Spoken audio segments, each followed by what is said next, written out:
Hey everyone, welcome to another episode of Unlimited Train Works, the AM Choo-Choo's anime podcast. We're all here. It is... Well, it doesn't matter. You don't need to know the time, so you don't know when we recorded it, so it doesn't sound weird.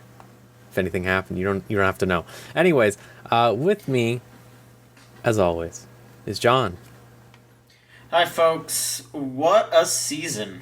It has been quite a spectacle watching a lot of anime these past 2 weeks. It's almost done. The season, we're on like episode 9 for a few things. Next time we should probably go over the preview, I think. Probably. Oh boy. Yeah. It might be a little early, but better to get it out of the way when it's not. I think, we definitely need to do it next time so that we don't do the the show, We will die. We would die. Yeah. Remember the first time we did it and it was like a fucking almost 3-hour podcast? That was horrible. Mm-hmm. You're lucky, Elvie. You're lucky you came in a little late, I think. I think you were a little late. Miss pivotal moments in history. Yeah, you missed a horrible 3-hour podcast where we just were like, oh god. No, it's fine. That's Elvie. Hi, Elvie. How are you doing? I'm good. I'm not hopefully on a 3-hour episode. Hopefully. We don't know how this will go. Anything could happen. We never do. That's true. It's a surprise every time. Yeah, sometimes, like last time we were like, oh, hey, this is going to be a short episode, 2 hours, 10 minutes or something, right? Like, what are we doing? That's fine. There's a lot of shows. We're covering a lot of runtime. If anything, we're cutting down that runtime so much. We're doing good. We're concise, all things considered. Yeah. This time around, this month, we are covering Snow White with the Red Hair, or Akagami no Shirayuki Hime, I believe. Yes. Correct. That was, a little shoujo for you, a little shoujo for the soul, as they say. Something we have been in dire needs of, I think, as a society, really. Like, when's the last big shoujo show? Can you name one? It's not Fruits Basket. Fruits Basket is old. We can't count that. That's what I was going to say Fruits Basket. So. We can't count that. It's old. Yeah. I'm trying to genuinely think of one now. Elvie, help me. See, I can't. No, I was thinking about that problem. Yeah. Like, it's like any shoujo I can name is an old IP. So it's like, Cardcaptor Sakura, Crystal Arc. Yeah. The Crystal. The sequel, Sailor Moon Crystal. That's been a thing. That's ancient. Like, the movies are coming out to close it in at last. I can't think of anything that has been in. Yeah, anime. like. Yeah.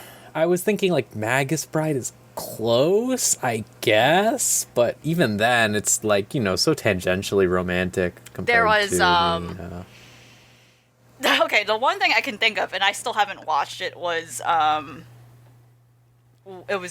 think it's Walk the Runway. It's the fashion.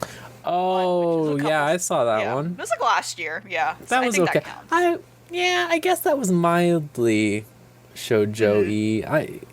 It was more like I don't know. Just like a genre, a drama. It was male protagonist, so. Oh, okay. Smile Down the Runway, right? That's what it is, right? Yes. Okay. Yes. There you go. I just remember the runway part. Yeah. Because other than that, all I can think of is. Hold on, I'm sorry. I just went to go look for shoujo, and I saw Banana Fishes on there, and I would love to know what they're on about. Not... What? It's like the opposite. So it totally is. If I remember correctly, that might be on there specifically because the original manga ran in a shoujo magazine. That would make sense. Okay. Yeah, would you like to help me figure out why Shingeki no Kyojin, the Levi movie origin story is on here? Oh no. That's on there for the wrong reason. I don't know why this is on here. Is it because girls that girls like him, I guess. Yeah, girls that like him that can close their eyes about the everything else. Everything, yeah. You were watching what was it, Arte? Oh, is yeah. that considered? Yeah. I I would say Yeah, it's it's getting there, not- probably. I think so. I think it's Okay. more of a historical piece overall, but All right. there definitely was a lot of, like a woman's heart and stuff like that. Centered on. Stuff of that nature, yeah. Yeah, centered on like a young female protagonist, and you felt it was very it kept screaming feminism every Yeah, like every yeah, in a very just to shoujo remind way, you. Actually, yeah. Now that you say that, I think that might be the shoujo thing. Because I'm looking at this list and I am not Its seeing. plot was like It's like sexism. Precure. Yeah.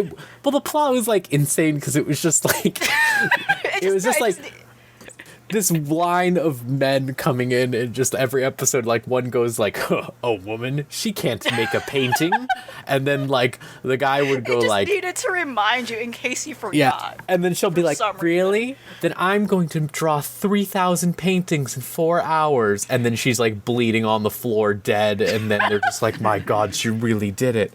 I'm not sexist anymore." And then the next episode, another guy comes in and goes, "A woman can't do this," and the other guys go, "You want to bet? Want to bet?" And they're like, "We should help her, perhaps, so that she stops doing these things." And they go, "No, that would stop feminism," or something like it. We can't end sexism now. It's still Too a good early. show. It's a though. few centuries too early for that. Yeah. No, yeah, you mentioned Precure, but yeah, Precure falls in that category. Like, this has been Yeah. a whole franchise, so yeah, like, again, it's just, especially magical girl shows, this has been a recurring franchise, so I don't know. Yeah. I think we named some examples that Yeah, like fit I was just thinking that. of fucking Monthly Girls Misaki-kun. Really is one, I suppose you Right, could say. you're right. Even if it's a subversion to an extent. Right. A comedy. There you go. A comedy. But yeah, got like jokes. past couple years. Where is Yeah, it? it's been a hot while where like we don't see a good couple, that maybe we see one in a blue moon. But the last time I can think of like the shoujo, Chihaya Furu, and That just came back, yeah. that just came back. But even then, that should be. I don't know if it ended. Actually, I'm not sure. I'm like a little detached from that. I haven't really kept up with it. It's something I think kind it. of fell off of. I don't know. Yeah, I didn't want to catch up because I stopped like, oh, wow. halfway through season This 2. is like 20 seasons now. I don't know if Yeah.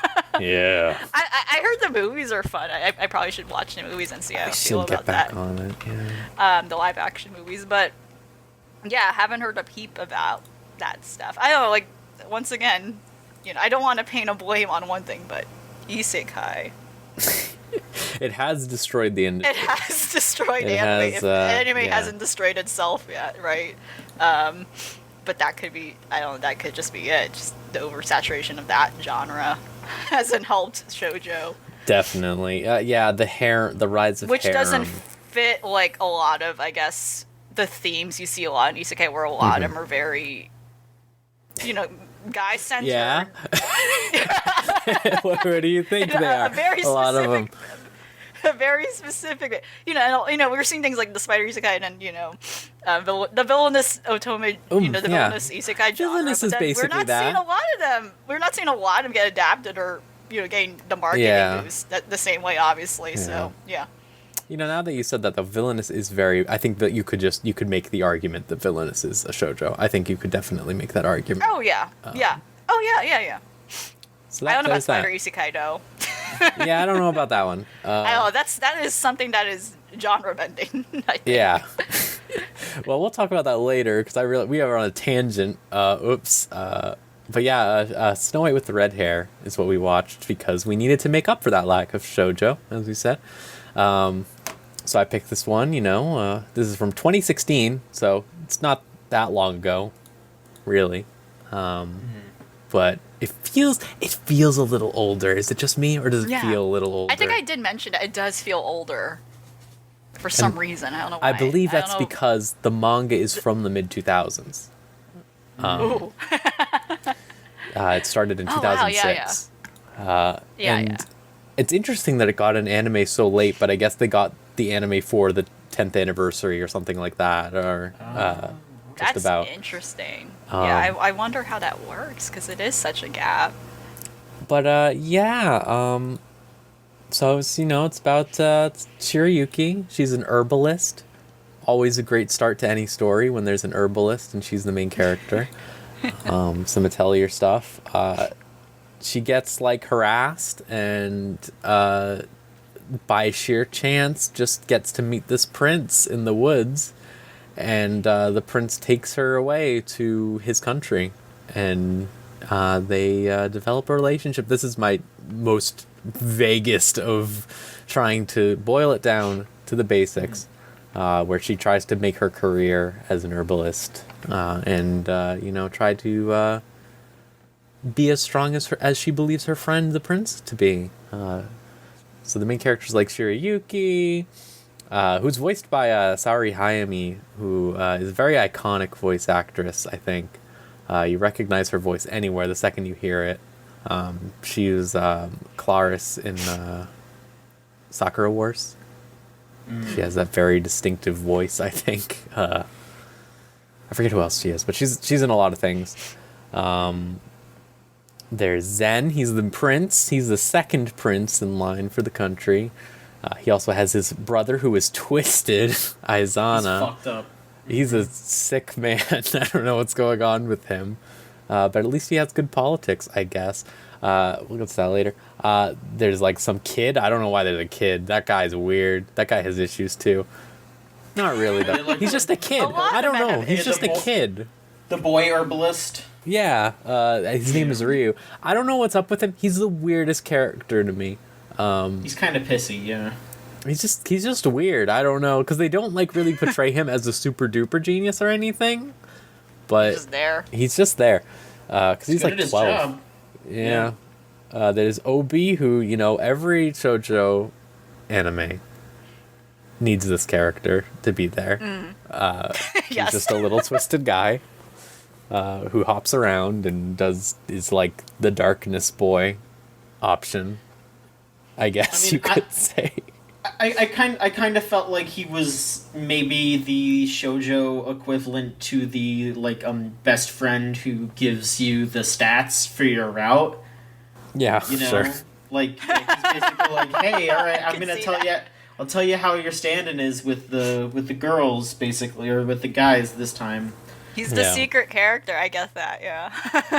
He's like, you have to do something special. He's the true ending flag. You have to befriend him because he helps you from falling and dying out of a tree or something. Right, which has happened to her. Has happened. But but she stands up on her feet. She's not like a she's not character at all. She's very from the get go. It makes that clear. And there's something I really liked about this show in particular was that when it comes to the romance, I think it's portrayed very well, because something that's extremely bad in most modern shows, at least to me, or even some older shows, but especially modern shows, is whenever they show romance, they exclusively portray both, or specifically the woman, as extremely blushy and like, I don't know, you know what I'm talking about? They can't do anything. They can't be normal. normal. She gets like that after a point, but she doesn't like dwell on it, and it doesn't become the focal point of her character. It doesn't undermine anything that she's doing or anything like that. I think it's really effective at maintaining her as like a human being, if you might. That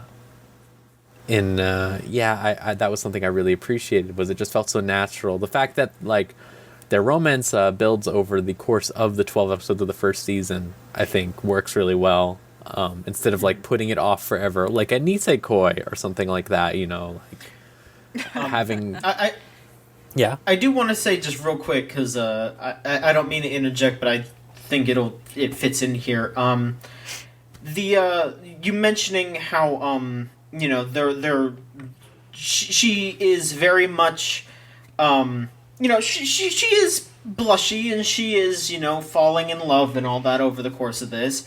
But something that I really liked is that her moving to the castle and doing all this stuff with the prince and the folks at the castle.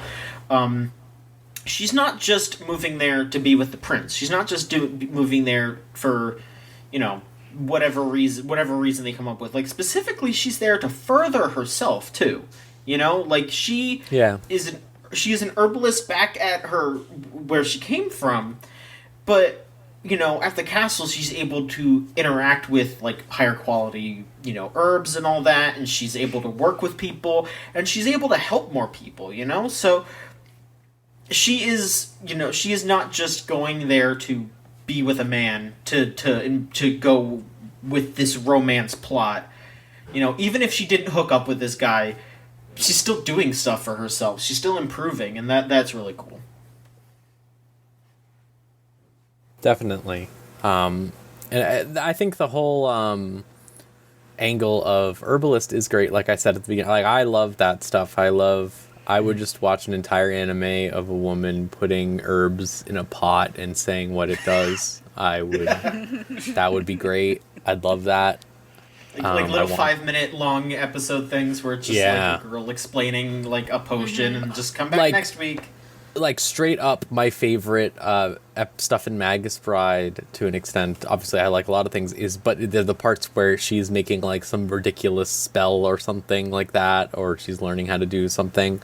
Like, there's the one where she learns how to make this medicine for this dying guy, and she like has to stay up with it like all night and stuff like that. That type of stuff is really interesting to me. I love that stuff. And I liked it here too. Like when the stupid prince, the evil prince from the beginning, who harasses her and wants to make her his concubine. Yeah. When he comes back and then he's just going to eat ointment or whatever. It was just like, and she's just like, no, I need to explain to you the difference between topical ointment or whatever. And it's just like, yes, this is great. Yeah. This is what I want to hear. She slaps it out of his hand. It's so dramatic. That's the good part about shoujo stuff, the drama. And there's a lot of drama because Shiryuki does so much nonsense in this show. She jumps out of a tower at one point. Yeah, she jumps out. She jumps from many heights. She's wounding herself constantly. She's getting kidnapped. She's poisoned. She goes to jail, I guess. I guess in a way she kind of goes to jail many times. She has to get kissed by the Twisted Man at one point or whatever, which didn't really affect her at all. But if that happened to me, I would be like washing my face for weeks after that. I don't know. I really enjoyed this show. Elvie, would you like to start with your thoughts, if you'd like? Yeah, no, I agree with that. I agree, and to the point where, like, I mentioned this, I ended up watching the second season. Yowza! I was like, oh wow, yeah, like I agree. Like, at first glance, it does seem like something that's like slow, but it kind of pulls you in. It pulls you in a way where like nothing was ever boring. I think it has a really good. Has a really good pace to it in terms of like what happens, the characters it offers, and like it just really pulls you in this kind of nice meditative lull of a series. I would say, I don't know if meditative is the right word, but it just has a good pace. It's just something that you can kind of just cruise along to. Definitely. There you go. It does a good job of immersing you, where you don't feel like you don't feel the flow of time, really dragging you along, to the, where I just found it easy to keep going into the second season, where a lot of crazy things happen, if not more crazier. I was really taken off guard by some of the stuff that happens, but we're talking about the first season, here to focus on that. Mm-hmm. But as mentioned, I really like how, regardless of like kind of it being considered a shoujo and like the tropes we often associate with shoujo, it really avoids just not even subverting them, but just avoiding them completely. Like it's very focused on, again, as John said, like it's very focused on her and her ambitions, and not necessarily where romance becomes the main drama point. It inherently goes back to her kind of, and her red hair.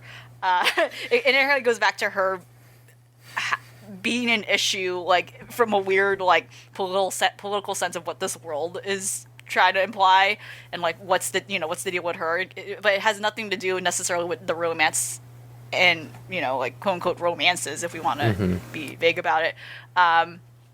Developing, where that often happens to be the case with shoujo, where often we do have this, we are presented with this girl, this quote unquote independent girl. She's very liberated. But in the end, like we still the plot ends up like concluding based on romance and her ending up with someone. That tends to be what happens because she, and maybe there's a moment where she's like, no, I don't need a man. That whole thing. She ends up with the man anyway, right? It's like, they're still very tied to soap opera archetypes, whereas this was not. This didn't do any of that. It was very secondary, let alone. We have this cast of like, again, like a whole cast where, again, the whole classic example of like, this could easily look like a reverse harem from like if you look at this from far, but it doesn't do that. It doesn't do that, or at least it doesn't do that within the canon of the series itself, where we see her really, where she's really put in this position where the relationship that develops with her romance is very focused on one person. And again, I was going into, and I kind of just broke off, but like we have this cast of like all these other guys. Where like many shoujo, like you can do a whole thing where she has like a specific arc with each of them, but in the end she ends up with only one person. But it didn't even do any of that. Like her relationships developing with a lot of these other male characters were just platonic. We're just purely platonic. The few characters I can think of in terms where there was like a potential romantic tension, I'm not going to mention it up front if we want to avoid mentioning that. It's not really magnified. There wasn't really an over magnification of like that drama where there potentially was a love quadrant forming. It wasn't something that was like, oh shoot, now we gotta look at the whole like, no one was petty about it. No one in that potential like dynamic is like ever brings it up as an issue or it's made as a specific focus that we have to now talk about. Again, the whole issue with shoujo, we're like, yeah, in the end she ends up with like one person, but we're gonna throw in some other, like, and again, like, even though it's clear that she's not gonna end up with any of these other guys, there's always gonna be this one other guy where we're not sure. So there's always like sort of this solidified love triangle in the midst of like the bigger harem dynamic. It's like, okay, for sure she's not gonna end up with these people, but there's still gonna be that one other guy we're not clear about. And even though there were many close calls to that here, it doesn't happen. They never like make it a big deal, or it's something that kind of it's again like I think John brought up a great point about mentioning that Obi was kind of like that advice. I don't know, like the idea that you can kind of see this like really a dating sim, but you never really explored what other things can happen at all because you are just focusing on one route anyway. So you never do get to experience the tragedy or like psychology of what these other characters may be feeling, that you are only pursuing one person. So I don't know, that is kind of like, if you do look at it from that framework, it does kind of feel that way. But ultimately, in the end, right, that romance part was not the main thing. That was not the main important thing that the series is about. It really is just about her trying to, like, come to terms, trying to escape like an otherwise like bad situation, and her coming to terms with that, and her using the resources that she now is able to have to develop her career. And as a result, because the romantic parts were not like over hyperbolized and not like over magnified, that as it developed, it just felt like a very natural thing. Yeah, it really surprised me. It really lulled me in the series, I would say. Another thing I appreciated was the nature of the I'm trying to think of the correct word here. Dealing with the royal side of things, right? Like the class system, stuff like that, that they explored. Early on, like with Obi, where he's like throwing arrows at her or whatever, and like the rogue duke who's just getting pissed and stuff like that, and how his brother acts all the time. Okay, so the episode with his brother, where his brother is introduced, is genuinely insane to me. What an insane episode, where he's like, just being twisted the whole time and like doing twisted things, and then he's like, well, let me tell you about this backstory about my brother where he did all this insane shit and like starved people to death in these nations to prove a point. And it's like, what is this? Like, it was so bizarre. He's a really strange character. I don't know what to make of him. I only got a few episodes into season 2, so I'm not all the way. But yeah, what a character! I don't know. Very strange. But yeah, I appreciated that. Yeah, he very easily could have been. Again, like we were all saying, he could have very easily been like, oh, here's the utter love interest that's going to get in the way of the sexy older brother. It never happens. That never happens, and I can say that in the second season too. That doesn't really happen. There are moments where there's some teasing, but it never really they never go into that and make it an issue. Yeah, definitely appreciate the. It's a much better version of, for several reasons, but like the thing I like about Monogatari as it goes on is that the Araragi man and Senjogahara are very very very super dating, like very clearly like with together, except they still do all the stupid bullshit because it's a horny series of nightmare hell. So, like, as it keeps going on, they still have the scenes where it's like, oh, I'm the girl falling all over them or whatever, stuff like that.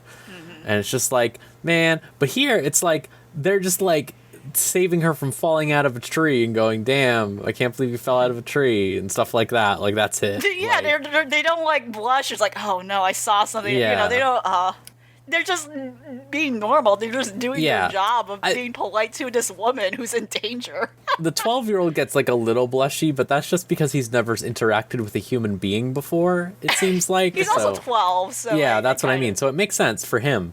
But like, Obi's never like, whoa. He's always just like, Ojo-san, or whatever, He doesn't care. He's not a sexual being. I don't know.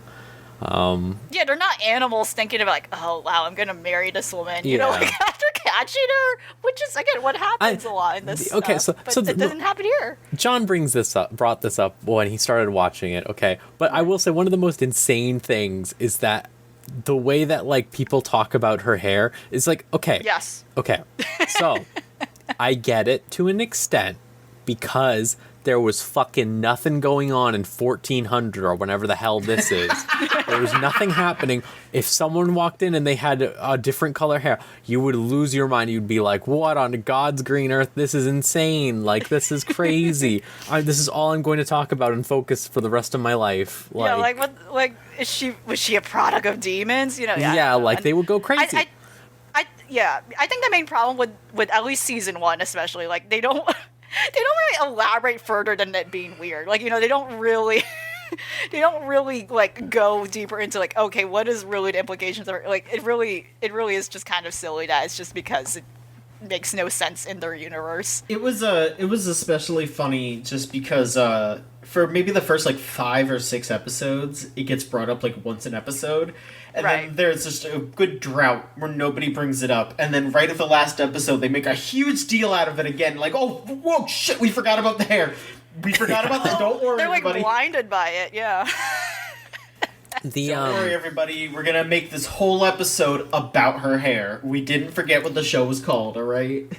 So the thing that got me was the nature of, like, after, like, I think it's for the first few episodes where they're just like, well, everyone's just going to try to kidnap her forever and try to make her a slave because her hair is red. And it was just such a weird angle to keep like when Zen is like down there or whatever at the docks when she's going on the boat and they're like, oh, we could go capture her, and he's just like, I will stab you. I was just like, why would you just say out loud like, I'm going to go capture that woman? Everyone, like, what? Like, it was just a little too much at times, I think. But overall, it wasn't that bad. It didn't take you out too much. But, because like I said, I get it, right? Like, I get it. Like, nothing going on, again. But sometimes it was just a little too much. speaking of though, John, what are your thoughts? What are your opinions on the series as a whole? So, when you recommended this show, when you chose it, you were very specifically saying, "Oh, John's gonna hate this. John's gonna hate this. Oh my god." You said it was gonna be slow or something like that. I'll be honest, I thought it was alright. I kind of just walked away from it being like, yeah, that was fine. You know, didn't knock my socks off or anything, but I had a good time with it. You know, I'd watch the second season. Not like biting at the bit to do it, but it's good. It was good. You know? It was just A-okay. You know, it is a little difficult to kind of talk about specific things, because I feel like most of the, like, big parts have been covered, you know? Like, it's... There's not really... I'm trying to think of a way to say this nicely, because I don't mean it mean. But there's not really a lot to it, you know? It's just... It's just what it is. It is just a romance show. It is just this like, medieval times-ass show about this prince and this commoner girl falling in love. And it's a really good one of those. But that's all it is. It doesn't want to be anything more. It doesn't have to be anything more. It is just that. And, you know, it's fine. I will say, I thought it was kind of funny. I guess my few thoughts were, it was really funny that there was like a 2-episode arc that was just, she accidentally gets drunk. Right, yeah. And that's the whole arc, is that she's fucking conked out from accidentally drinking, like, a sip of alcohol. And then there was probably the most, like, world-building interesting bit was the episode about the bird. That was probably the most, like, okay, yeah, they're doing something a little bit outside of this bubble. Because, yeah, this show is very bubble. It is very, like, this is what is going on in the castle. This is what is going on between these people. This group. It is just about them. But then they did go, like, okay, so I think you're gonna have to forgive me a little bit, because I'm going to admit here, I did have to watch some of this at 1.5 speed because I didn't watch it until today. But there's like an island that is under the castle's rule, and you know, they have like a I don't think it was a duke specifically, but like a duke type guy like in charge of it. And so a woman comes from the island to try to argue that the occupying forces shouldn't be hunting the birds that are on the island, because the people that live there are just, you know, they use them in their daily lives, you know, as like, you know, kind of like carrier pigeons, and like to help with finding food and minerals and all that. And so it's an actually like interesting thing where it's like, you know, the prince is like, you know, weighing his options of trying to look good to the, you know, the other people in the royalty and all that, or actually help people. And, you know, because the show has characters who are nice in it, he does pretty explicitly want to, like, help people. And, you know, there's a whole thing to it, and I don't want to just, like, run through and spoil it. But, you know, it's just an interesting bit where they actually did go out of that bubble a little bit, just to expand out and, like, search more of the world. You know, I don't know. Maybe they do they do that more in season 2, or is it still just like, here's the crew? Season 2 gets really buck wild. I'll just say they introduce pirates and all right, it's insanity. It's I was like, I was taken aback. I was like, whoa, this was not. I think I did make a joke of like, there's no drama in this show, and then drama came in season 2, and I was like, no, I don't want this anymore. You know, I kind of respect action. I respect that they ended the first season on. I mean, you know, they ended it on where you would expect the series to end, I guess. Just be like, well, that happened, and you can't really go much further than that in like a romance anime. And then they're like, all right, well, now what? And now it's just like it's adventure. Like whoa, action, whoa, some violence too. It wasn't that bad, but it was just like it will. I think it's something that I would give a heads up warning to, because if you go into the first season, you're like, oh yeah, there's this like kind of. And there's like drama too, and there's some. I mean, it was not like to the point of hands-on fight scenes. I think like which is what happens in season 2. It was nuts. So just a heads up, it gets a little more actiony. There's some violence in season 2 if you are going to continue watching this. Right. Yeah. Yeah, that was definitely the episode where I was like, this is genuinely very good. I think, like, the way that it portrays the Lord as just this, like, really cocky guy who's, like, totally, like... Because, again, the class system, obviously, right. as we've seen in Moriarty, for example... Right, right. They basically encouraged to be like that. Like, just extremely cocky. No one said anything. I like the bit where the lady's just like basically like, I don't believe that Zen is good, even if you tell me that he's good, because he is a rich person. So there's no way that he's good. My two favorite characters that I wish they did maybe a little bit more with is Mitsuhide and Kiki, the two aides. I really like them hanging out just to be like, wow.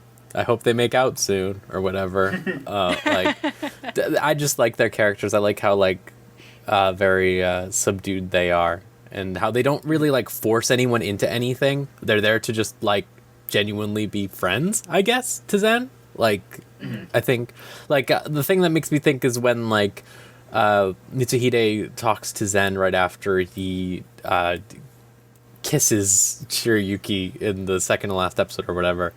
And then in the last episode, he's like going up and he's like, so what happened? And he's like, I kissed her. And he's like, dude. It's just very realistic. It's not like, whoa, you kissed her? Whoa. Like that type of thing. Very realistic stuff. I just like that. I like the backstory stuff that they did whenever they did flashbacks for Zen's fucked up childhood. That I don't know why he had an evil little child friend who was evil. That was a weird bit, I will say. Because I think it does make sense to establish hey, this is the shit he has to deal with being a prince or whatever and stuff like that, and why he would be tentative about fully embracing other people and stuff like that.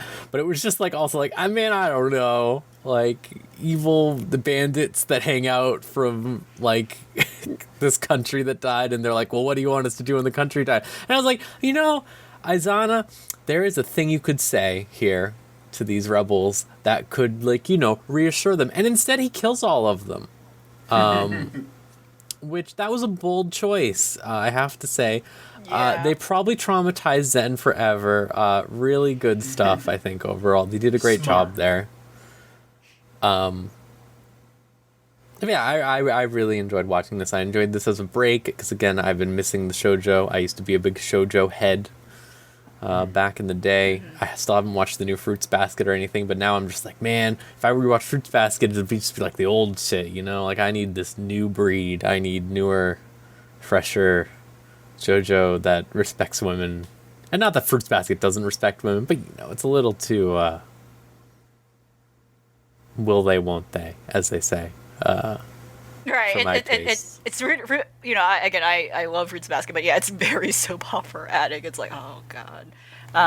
It was quite a time reading through all that and having all the manga books. All right, is there anything else? Yeah, you liked it? I liked it, Rose. See, sometimes well, I'm glad. I'm in touch with my feminine side occasionally, Rose. I'm not some bore.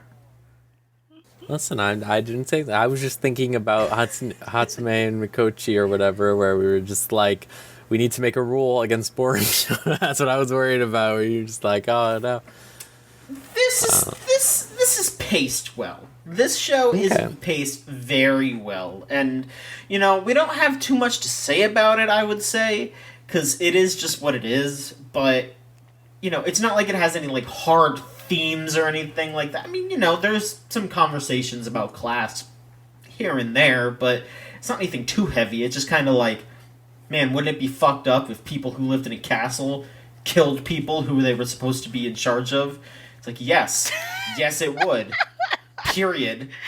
Let's move on to watch these two be in love. Like, that's basically all that happens, It's like, all right, yeah, it's the kind of thing where it's just like, it's almost like them like leaning over and checking in, like, all right, y'all aren't fully in with monarchy shit. All right, we're cool.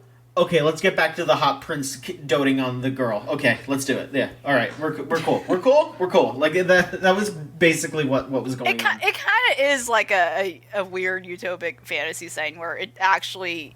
I don't think it I think it does a good job where it shows here like bad people, here are good people, but I think it's very black and white here. And again, not to say it's a bad thing, but it wasn't really trying to say anything more than.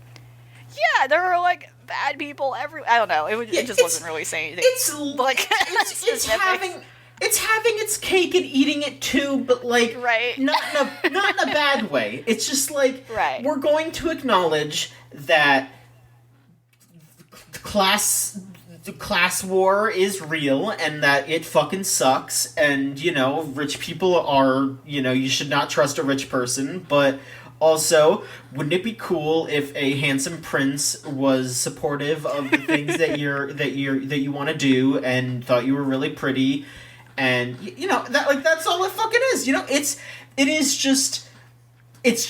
good. It's good. It's fine. You know what? Yeah, it's good.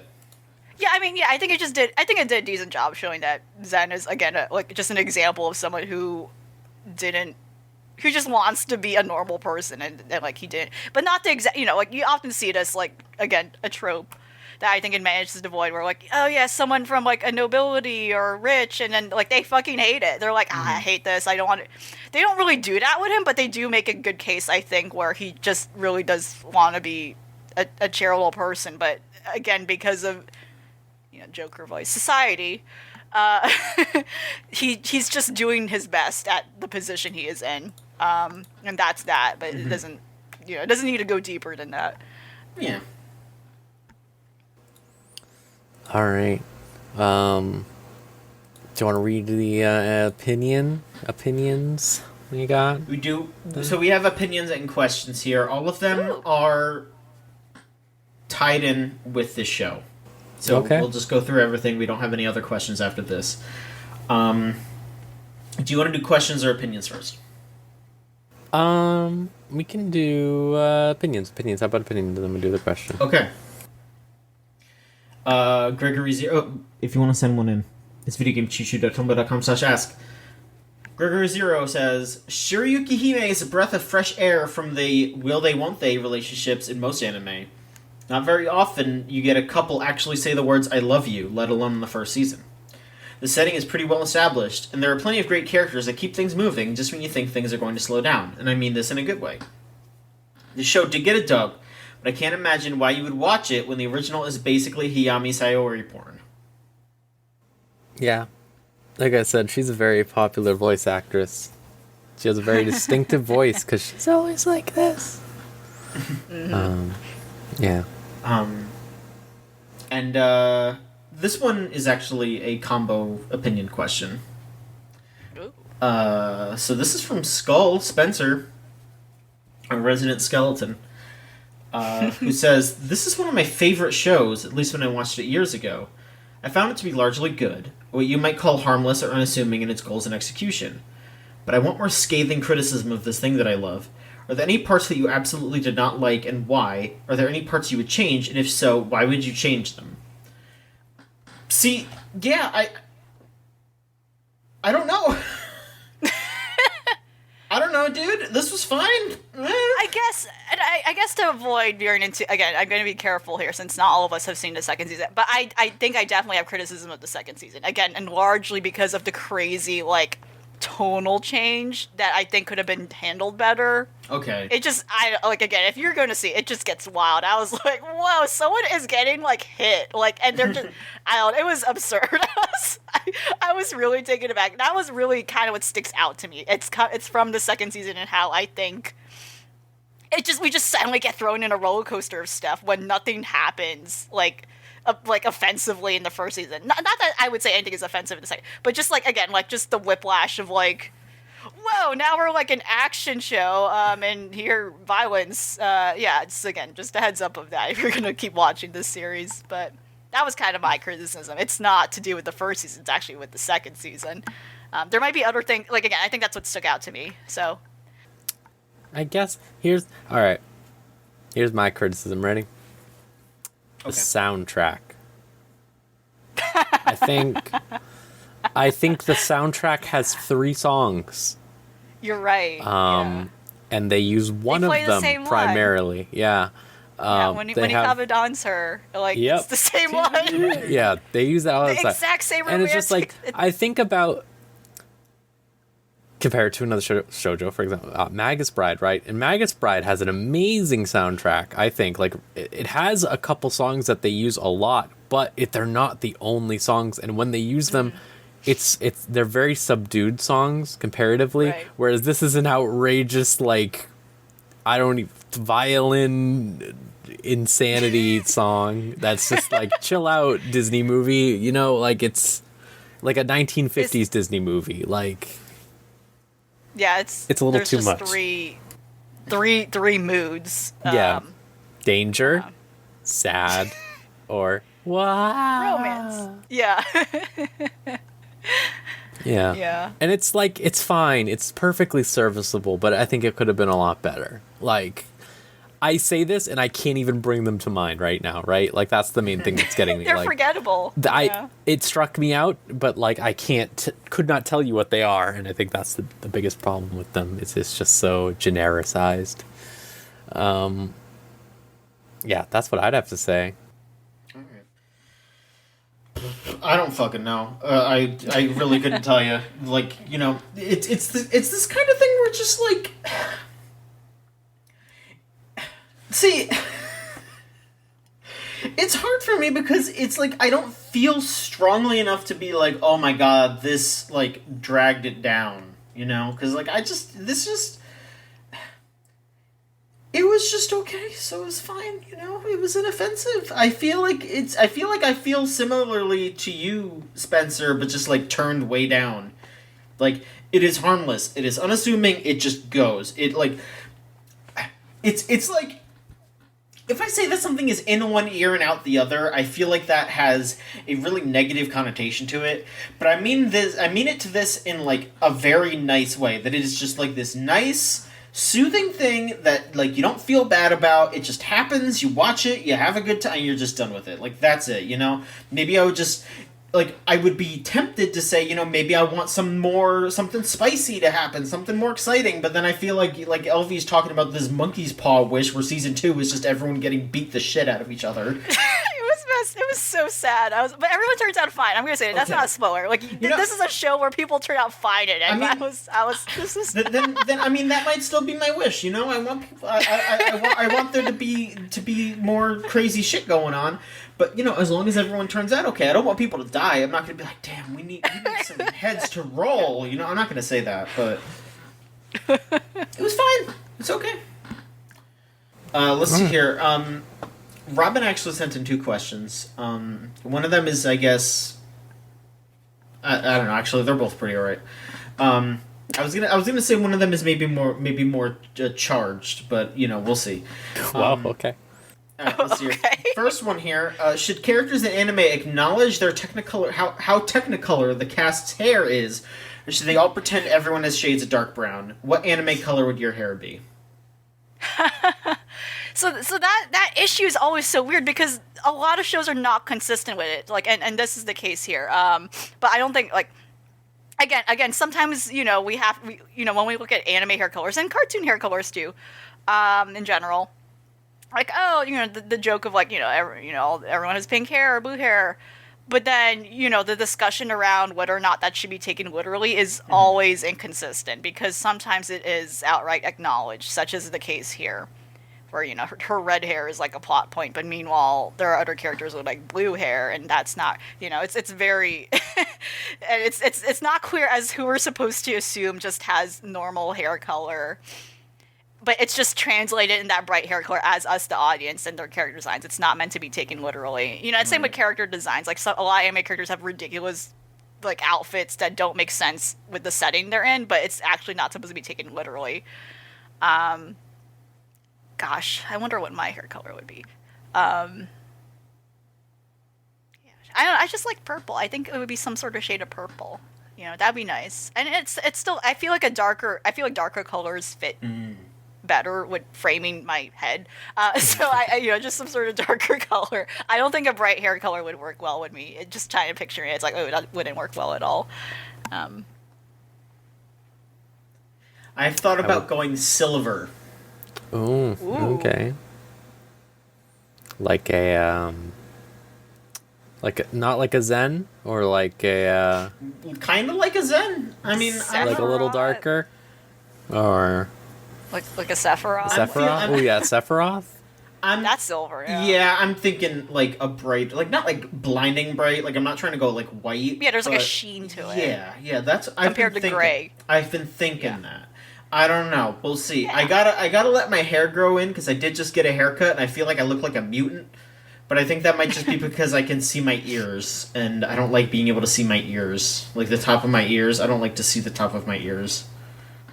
Just like hold a paint chip against your face, and I guess I don't know how people decide. Like that's what I'm imagining.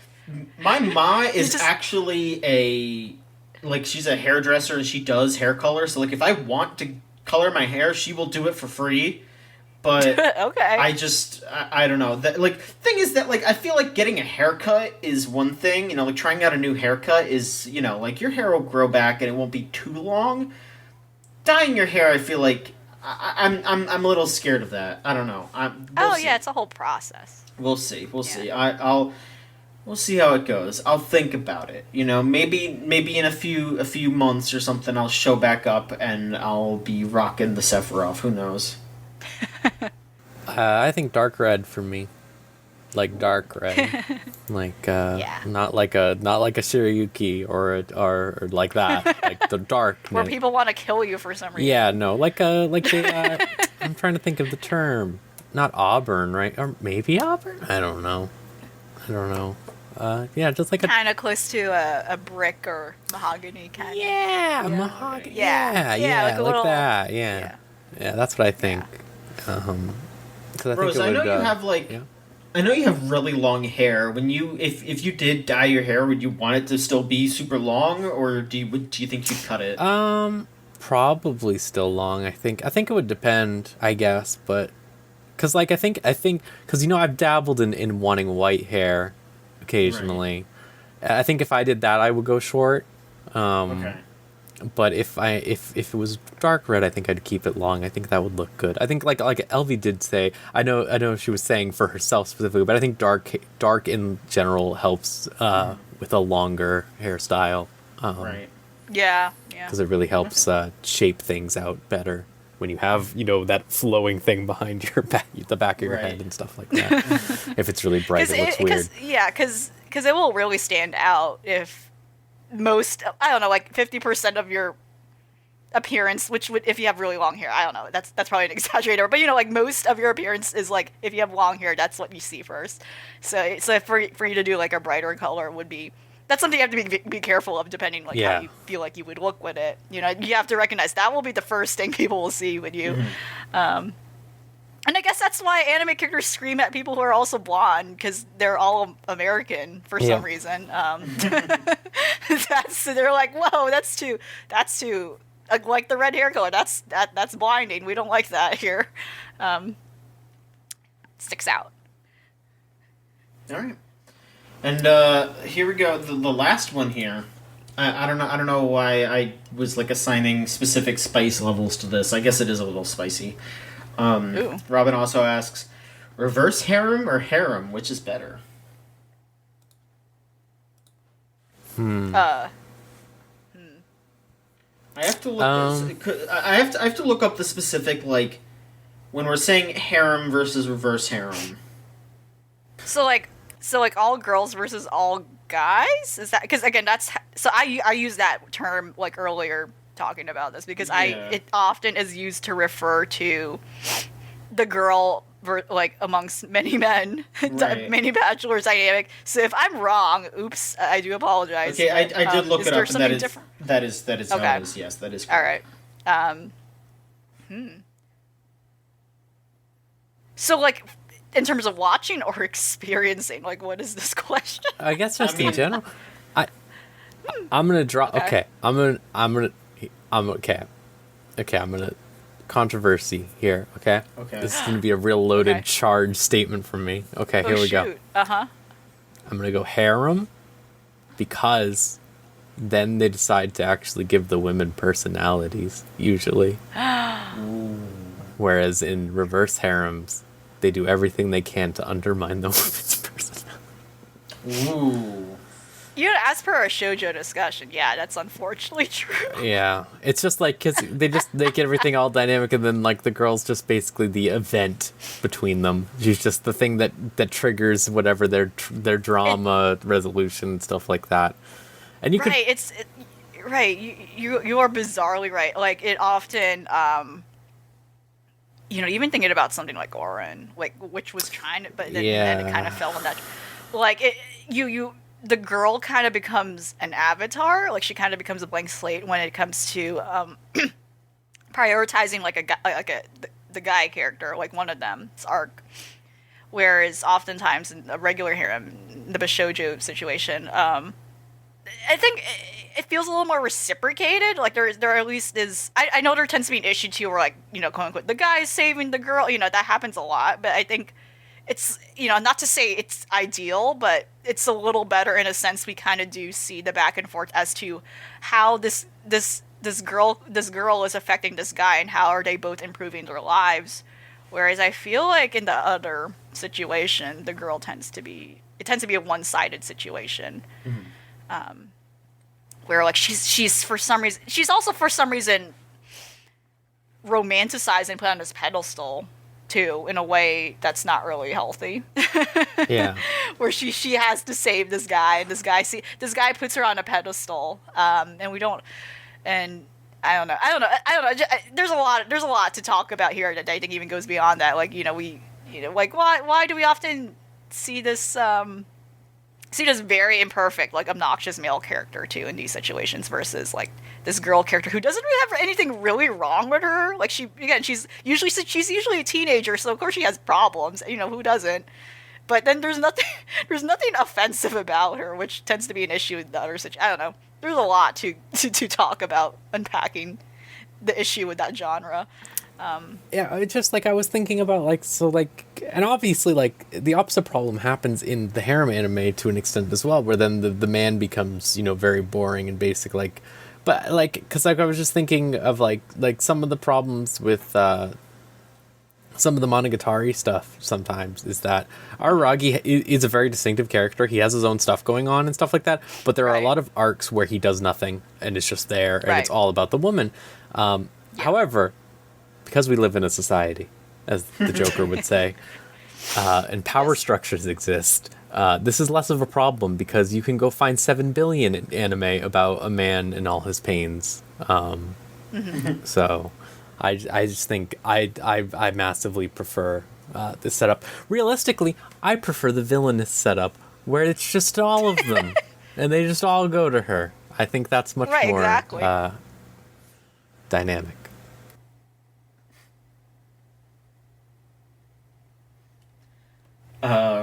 I don't have too much of an opinion because honestly, I don't really care for either dynamic. Thinking about it makes me very stressed. That is too many people to deal with. Well, look, I won't say anything self-deprecating. I'll just yeah. I think my personal coward answer is that I would like to be in the regular harem situation because I want to be everyone's friend. That's what matters to me. Yeah. I don't want to deal with all these men. Like, no. they have problems. They can talk it out amongst each other. Like, come on. Like, you break down talks and have men talk about their issues with each other. Like, we let that be. We don't need them to go to a woman all the time to vent out their problems. There you go. That's my answer. I just want to make friends with the girls, and I don't want to deal with too many guys who have all these issues when they can seek help elsewhere. Yeah. That's how it always happened. Yeah. Yeah. All right, so that's it for that then. Thanks for everyone who sent those in. It's great. Appreciate it. Now we go on to the show proper. Look, we may be hitting that 3-hour show that we joked about with this pace. Let's try not to. Okay. John, I'll let you go lead off right away with this one because I know you just watched it. What, like last night? Maybe the other night? I don't know. The Healin' Good crossover movie. You want to talk about that? Oh my gosh! gosh. Want to discuss this? Oh wow, epic. Okay, this was maybe one of the most insane viewing experiences I've had in a really long time. So as I guess if you are a Precure fan, you would be aware. I guess most Precure shows have 2 movies, where one of them is like a big crossover thing with some of the older ones, and then they have like a specifically like focused on them movie. The Healing Good only movie has not come out yet. I think a trailer just dropped for it, but this movie has been out for a bit, and it is available. Wink, wink. If you so choose to watch it, but I'm just gonna tell you what the fuck happens in this movie because it's nuts. So this movie opens, which okay, I think they have a Blu-ray out for it, which has been edited. Because the version that we watched was, I think, a direct rip from the theater, and the theater version has interactive bits. Oh fuck yes, that is what I like to see. I watched what movie was it? I watched a movie that was on like years ago that had them, and I was like, holy cow, this is incredible. So is it like, because it's for kids? Was Yes. that the whole spiel? Yeah. Like, the kids would shout back or something, or deuce, oh gosh. So it starts off with 2 of the Precures. It starts off with Grace, which is like the main girl, and then Earth is there. She's the one that came in halfway through. She's the like adult woman. They're both standing there, and so here Grace is like explaining like, all right, we want you to be excited, but don't stand up and don't yell. It's so, and then Cure Earth goes, I couldn't make it to this adventure, but just know I'm going to be cheering with you to cheer for the rest of them, because I guess this takes place before she showed up. But instead of just like being like, oh, this, like she goes, oh, I couldn't make it, like. Like, so was she just there as like a tease? Like, oh, who is that? Oh my god. I guess they like wanted to explain to the children, like, yeah, she's not. Instead of having to like explain to them like continuity, they were just like, oh, Cure Earth couldn't make it this time. She'll be in the next movie. Like, like I don't know. So then it starts off, and basically the plot is that they're in a time loop.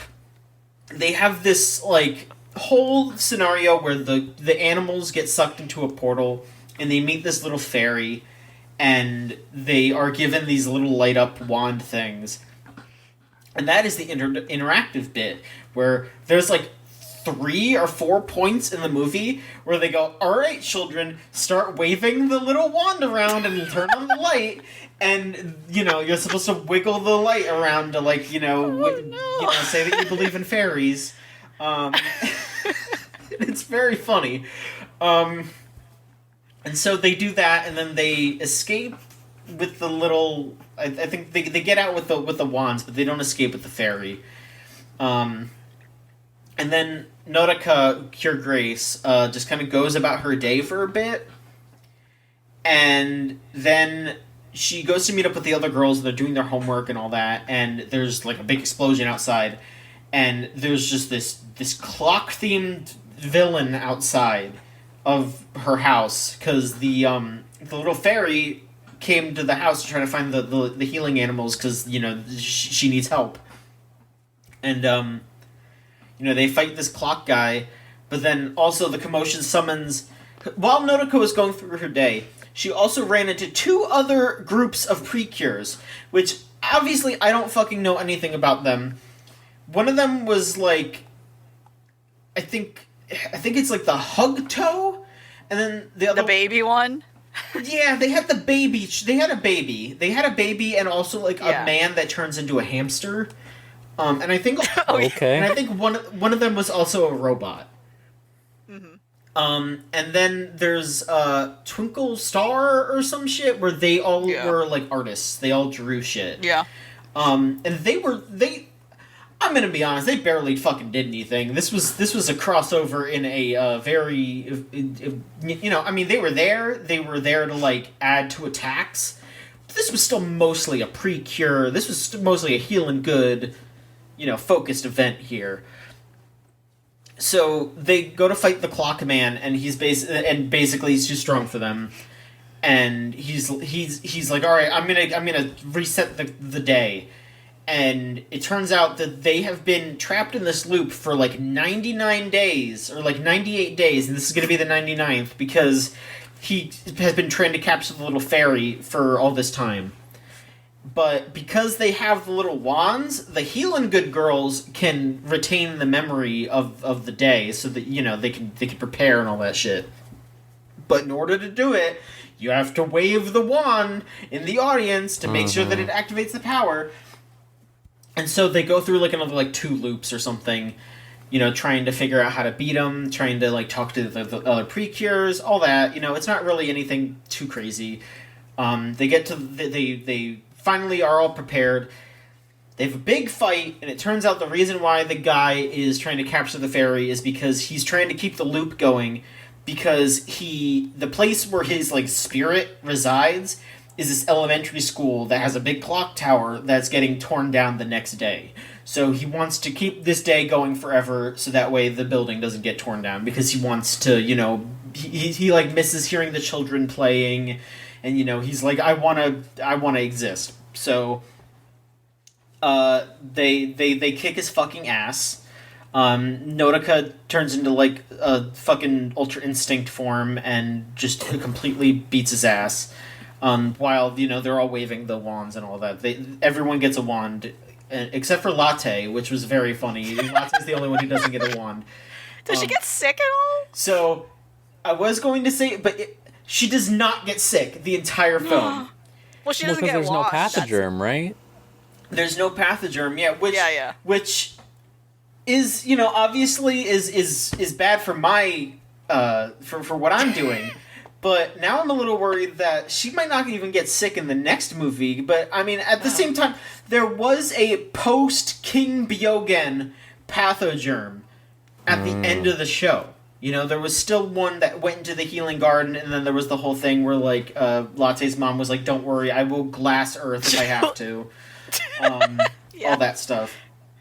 But, and then it just turns out that the school isn't going to get torn down because Nodoka's mom went there as a kid, and she had an elementary school reunion, which is fucking insane to me. Oh my gosh. Who remembers anyone from elementary school?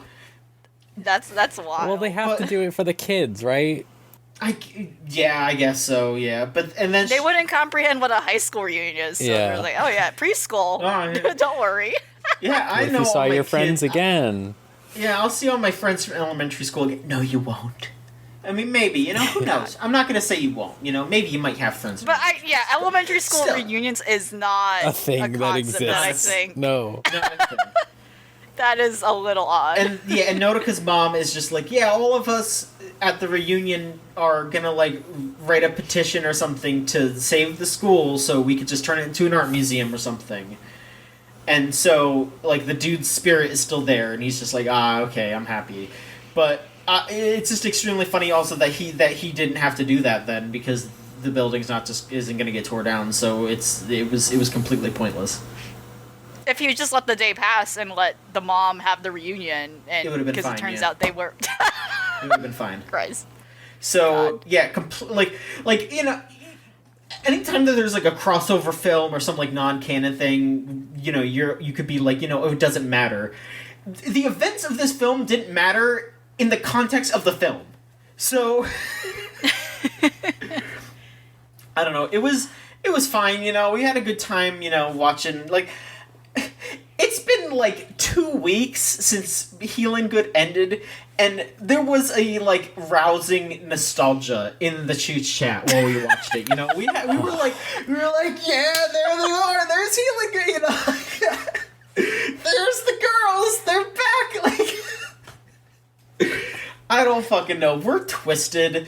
There was not a lot of latte getting fucked up though. So like, you know, there wasn't any like real sicko shit. You know, obviously all of us were like, oh, the dog didn't get sick, but you know, we're fucked up. We're really fucked up. But it was okay. We had an alright time watching the movie. It was a time. It was a treat. Good. Well, I hope that the second one can be as enjoyable. I don't know how long out it'll be, but I mean, you know, they got trailers, like, so I don't. It must be close to being out. I don't know what the time frame is. I mean, I don't know when we'll be able to see it. There's also apparently, I don't know how many stage shows there are, but I feel like to be a real completionist, we will have to watch the stage show because I do need to post like screenshots of a like big fucked up mascot latte being quote unquote sick. I need to have that on the Twitter. you're the sick one. You know, I'll keep saying this. I know You're the sick one. I know. You don't have to remind me. I'm sure you just have to dig into the community itself. Absolutely. Yeah, it's not that hard. Probably. Yeah. But we haven't watched the second episode of Tropical Rogue yet, so no plans yet about the future. So we'll cross that bridge when we come to it. But you know, that's how it is. All right.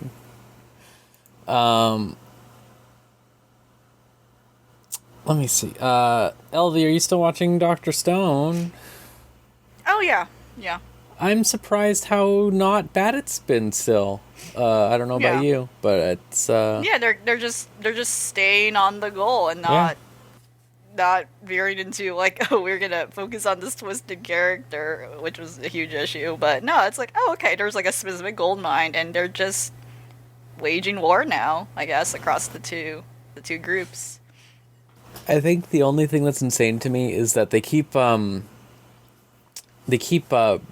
pushing that that there's no other way to get nitric acid, which is an insane thing to me. It's so strange to me. Like they were like, wow, we're back here at the miracle cave where I was born again or whatever from the stone, and it's just like, man, find another cave, right? Like, Right. it wouldn't just be that like one cave. Like, it's very strange. Yeah. Everything else is fine. I think it's weird that they freed all these superhero people, but you know, Right. whatever. And they're all teenagers, sure. Okay. I saw the cop backstory. Like the cop man, I don't know what that he guy does with was that. insane. Why did he have a gun? He just has a gun. I didn't think they had guns, Japanese police officers, right? I thought they have the batons also, right? Yeah, no, it's like they're like very. They probably have a pistol, I'm sure. But then they're very like restricted on like when using it. Like I think the point was he's really that unhinged. But yeah, I don't know what the deal was with that. Yeah, I have that visual of like the Japanese cop with like the gun that's like strapped to them by like a cord. Yeah. Yeah. Dr. Stone. Yeah, it's happening. I will say one thing I wanted to note is I think the animation is consistently better than the last season. I think just consistently. The women don't look like aliens most of the time. They don't look great. They don't look great, but their faces aren't sliding apart. They don't have alien face, yes. Yeah, they don't exactly. have bug-eyed alien face. Yes. But yeah, just wanted to touch in on that. Just be like, yeah, I don't know where they're going further with this, because they're going to the big fight time now or something. Yep. Like I don't know what will happen after. Like what? What's like I said, I think I said this a couple months ago, but I had that Shonen Jump app installed on my phone from when I read Chainsaw Man, and it pushes notifications every day for some random manga, and it just had the one where it just said Senku finds the machine, and I'm like, sure, okay, or like Senku is exploring Brazil, and I'm just like, I bet he is. Oh yeah, what? I think that was something you mentioned. Yeah, they like somehow, what? They might end up in a different country somehow. They like went to South America, or I don't know. Which which is oceans away. That's I don't an know interesting way to take it. You know, I'll accept South America. When does a manga go to South America? Huh? When? Never. Never. That's the next benchmark. Yeah. You are going to Brazil, as the meme would say. But yeah, just want to touch on that. Like I said, LV, right. You know, not to start you off with the negative thing here, but okay. Do you want to talk about Geki Doll or Skate? Either one of these? I can probably go at this all at once. Okay. Because I think, as I mentioned, a big theme for me that I'm experiencing this past anime season, as much as there are many unique things and really good things, tonal dissonance has been a recurring thing across many things I've been watching. And I will start off with the least, I think, offensive thing, which would be Skate.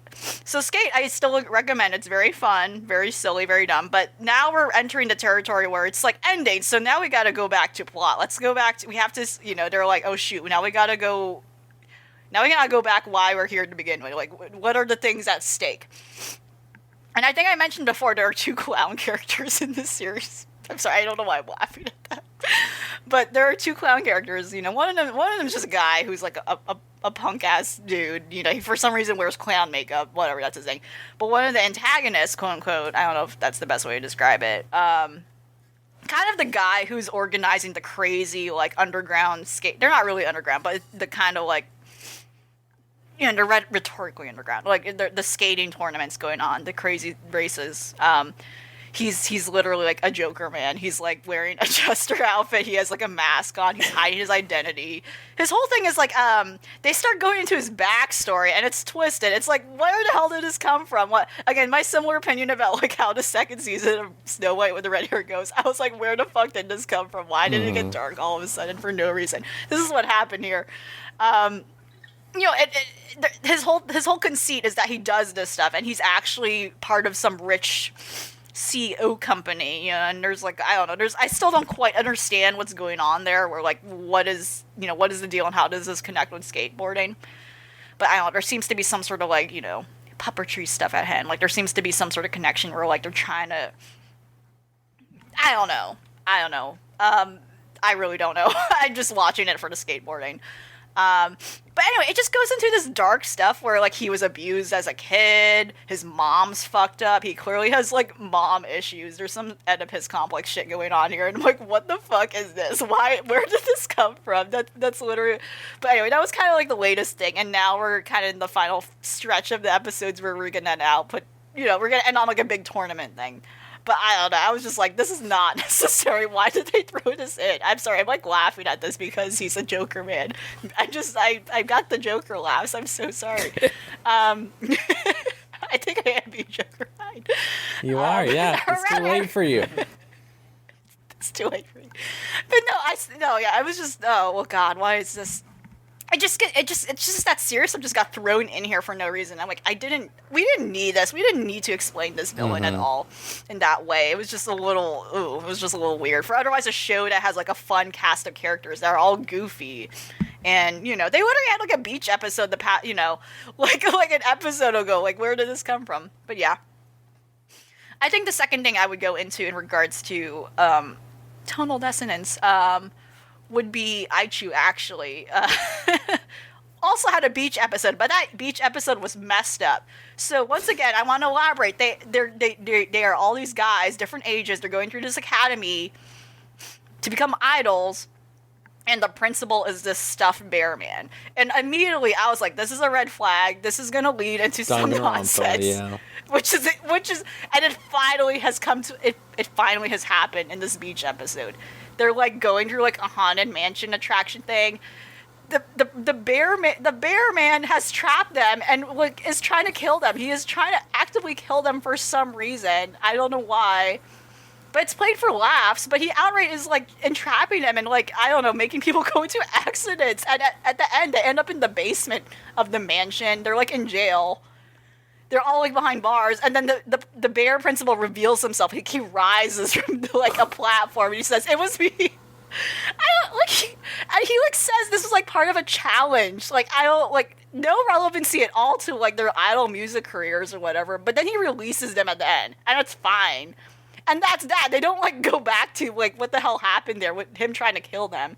They just accept it for what it is. Terrible man. And again, unclear if he literally is a stuffed bear or a guy in a suit, which I think it actually is the latter because he is life-sized. But no one ever questions it. They just say, oh yeah, he's the principal of this school. Whatever. Very odd. Again, still another show that I wouldn't recommend. Again, it's like an idol show. Not everyone's going to like that. But it's still like a fun little whatever show. Like, you know, idol guys. And they do, and again, they do a good job at, I think, exploring like different personal stories with the characters they have. I don't think it ever runs dry when it comes to the fact that, like, yeah, they still have, like, archetypes and all these tropes, whatever, but it doesn't bother me, per se. But literally, like, the last episode after, you know, the episode after the bear principal tried to kill them, like, you know, they had a whole, like, dilemma with the main character, and, it, you know, like, where he was challenged with the idea of, like, you know, why are you doing this? Are you just trying to, like, mimic an idol you liked in the past? And, like, you know, he actually meets him in real life because he's kind of thrown into the challenge, too, this other guy he was idolizing. So he like there was like these interesting questions that he had to confront about himself in regards to, like, you know, am I doing this for me, or am I just doing this to emulate someone I admired in the past, you know? But yeah, Aichu madness. But now I'm gonna get to Geki Doll, which is like a serious issue and has been throughout this whole time. So again, they finally, actually, I don't think they did, but anyway, they never explain why there's a whole ass crater explosion that happened in the right. Yeah, that was Geki Doll. They never fucking do. I thought they did, but I think I misinterpreted the scene. But they never do, and it's just something that has happened. I don't know if it was a bomb, asteroid that for some reason was only specifically hitting that city. Never explained. But anyway, no surprise.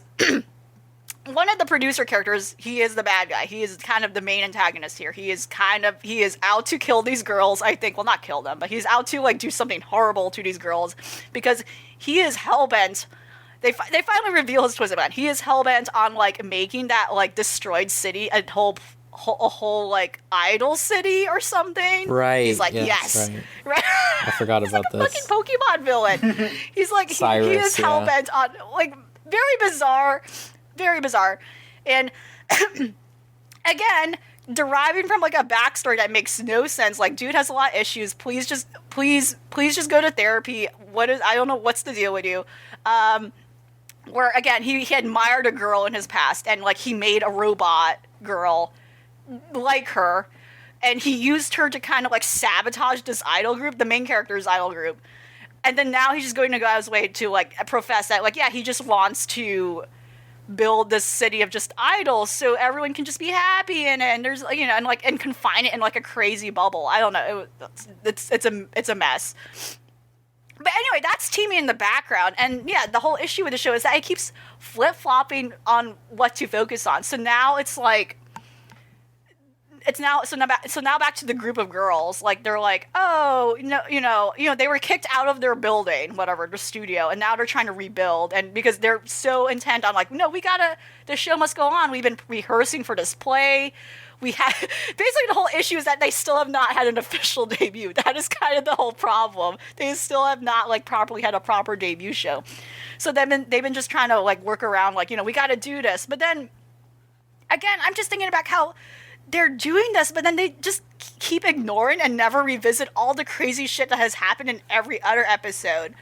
Again, like the producer being a crazy person, and he's not their producer. It's, again, just to reiterate, he is like a producer of like a rival agency or something, and then the girls are working with a different agency. And then, meanwhile, the backstory of the main character who lost a friend or sister in the city that got destroyed. All these other like backstory elements, all these other girls have experienced that they're never revisiting or connecting back to the main issue at hand. It's so odd. It's just throwing all these things at like a dartboard, to see what sticks. But then they don't really connect it all back to like the center point, which is them trying to debut as an idol group, and then this crazy guy trying to like manipulate them, and like I don't know, it's just a mess. It's just like a whole salad that doesn't come together. And again, like I said, a couple episodes ago, there's the robot girl trying to sabotage them. She just kind of disappeared. I guess like that was resolved. Like she's not in the group anymore. They got rid of her. She's dead, I guess, maybe. No, they don't really like go back into what the deal with that is. It's just a mess of a show. It's really disorganized. And like I said, my understanding is that this seems to be a show that just wants to comment on like a very pessimistic viewpoint of the idol industry, and it exploits women, it exploits young underage girls. It's not great, but then it's not doing it well. It's very sloppy, and like it incorporating sci-fi elements doesn't help because it doesn't even know what to do with those parts. So again the Madoka effect, where it's like, we gotta like, oh, here's this cute thing on the surface, actually it's bad and it's edgy and it's dark. It's not doing it well. It's so bad. It's just a mess. It's just I don't know what they're gonna do. Like the last few episodes, like it's as a lot of these series are just closing in. There's like there's so many questions, but that's my tonal dissonance marathon. Well, speaking of tonal dissonance and Madoka, you want to talk about Wonder Egg? Yeah, you're right. Oh yeah. That's fair too. I don't know what you thought I was going, but this is what I thought about. Yeah, like an egg. Scramble it. Yeah, I think they're scrambling it. Well, we'll talk about it. Yeah. All right. Where to start with? So I got all caught up with this now since last time. I don't know how I feel about the last episode, not the recap one, but the one before. The tone was very strange in a way that I don't think was good necessarily. I think that they had a lot of trouble portraying the mother and the relationship she had with her. And I don't think it was like comparatively like later in Magus Bride when they have Chisei. I'm sorry, this is my point of reference for everything. My God. But like no, it's fine. It's your perfect. It's my perfect series. Yes, but like it's the standard.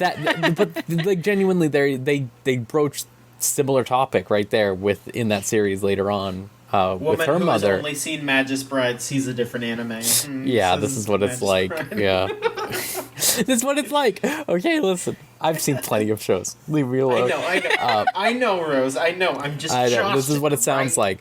But no, like later on in that, like they do the whole thing, but like a million times better. Basically, is what I get. Except Wonder Egg did it in the most like art. Okay.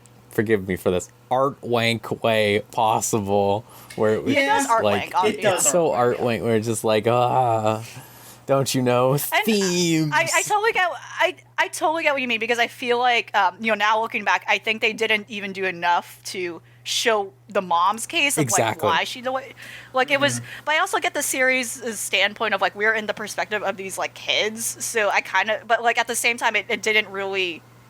It like from a storytelling perspective, it really doesn't solidify what they want to try to say, right? It becomes up a little weird and incomplete. I totally get what you mean, though. I understand now from after having seen it, like now episodes past it. I get that issue. I just think like if you're going to be making the point of trying to be like, hey, you're a parental figure that you have issues with and have had problems with and have developed traumas from, or for example, the reason that they are like that is because of their own misfortunes and stuff like that, and their own things that have happened. Like, bad things happen to them too, and that's what society has made them what they are, if you will. Stuff like that. If you're going to do that, you have to put in the work to show that person being a person. You know, you can't just say that. You can't just say it. And I think that was the problem that I had with it, was they basically just said that she had problems, like, and that made it okay. And it's like, no, you know, because like that, again, the thing I like in Magus Bride is she says, like, you may have had your reasons, but that doesn't mean I have to forgive you.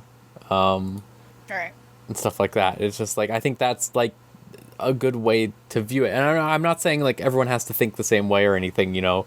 Everyone can, like, this could genuinely be their mindset, right? They just think, like, you know, always try to remember people or something like that. But I just don't think they put in the work with that episode. This episode, the newest one, interesting choices. I don't want to keep talking too much, but they did do a drop the bass song to a teenager's life support being unplugged. It was a lot, which was a choice that they made. It was a choice. So yeah, she invited her friends over to watch her plug her. What's going on? To Japanese Mensa, right? Like, yeah, that's where she is. So yeah, I don't know where we want to start with that. I don't even know how to word. I don't know. I'm gonna be honest. Yeah, it's a little weird. I'm gonna be honest here. Like, you know, you have your criticisms of that episode, which I understand. You know, I get you, but it's the kind of criticisms where it's like, all right, you know what, they didn't fully pull the trigger on this. You know, it's not doing bullet. Yeah. This episode is starting to lose me. Yeah. It's really starting to lose me now. Okay. So not to get ahead of ourselves, but the part that really gets me about that episode and why I said the Madoka thing is I think that ending bit is stupid and bad for where the series is going. It is the most like, I watched Madoka and I'm going to make Madoka now. I'm going to do the Madoka twist, but I'm going to be more cerebral about it. I'm going to offer more nuanced, you know, something like that. Yeah, this was, I guess if I want to step in and just say my part on this, this definitely was the weakest episode, because I think it's now veering into territory, which I hope, you know, again, crossing fingers, but who knows now, where it wants to explore this stuff in a way that it didn't need to, which would make it disappointing, because this is like a show exploring real life traumas. Yeah, that can happen, and they don't need to happen powered by some outside force, which is what they're implying here. That is the bad part to me, because they were trying so hard. Yeah. And like, don't get me wrong. Because it's now negating what those experiences are and could mean. Yeah. Like, don't get me wrong. You can still make an allegorical point. Like, you can use things as metaphors and stuff like that, but you can't when you've already been doing that and then you just decide to ascribe it to a higher... This was my problem with... Not to get too off topic here, okay? But this is my problem with... I don't know if y'all played Night in the Woods. Yes. But yeah. So I really like Night in the Woods, but the ending, like, they're just like they really start to explore, like, hey, the main character probably has, like, you know, a mental disorder as it is, and then they go, nah, it's a magic space worm or whatever, and it's just that pissed me off so much and drove so much of like my goodwill from me. And that's exactly what this reminded me of, where it's just like. Man, like, just having the two guys go like, oh, if they knew we were causing women's suicides, I was just like, okay, wow, what? Like, unless, like... it's so weird, I don't know, man, I don't know.